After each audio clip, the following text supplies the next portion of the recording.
57-year-old Sandy Tomlinson has big dreams for the rest of her life, but it turns out the rest of her life could be quite short. Diagnosed this year with a genetic condition called alpha-1 antitrypsin deficiency, which means her lungs are not properly protected, her prognosis without treatment is just 2 to 5 years. Your life stops, basically, and then any plans that you had all have to be changed. I just became a grandmother.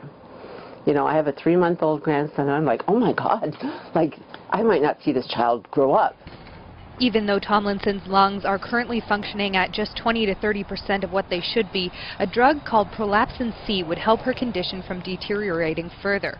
But the drug is not covered in Alberta and would cost her $80,000 annually. One of the hardest pills to swallow for Tomlinson is that the drug is covered by the governments in both British Columbia and Manitoba.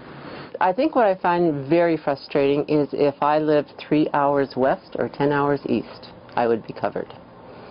Alberta Health and Wellness says there hasn't been a national or provincial submission from Prolapsin C's manufacturers for the drug to be covered in Alberta.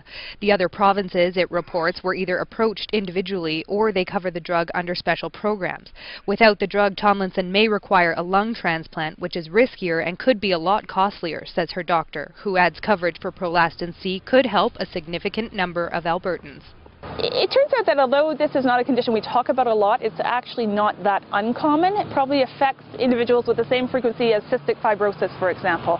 So there are a lot of people out there who could potentially benefit from this medication. The province says it would consider covering Prolapsin C if it had a proper submission from the company that produces it. For Sun News, I'm Jenna McMurray.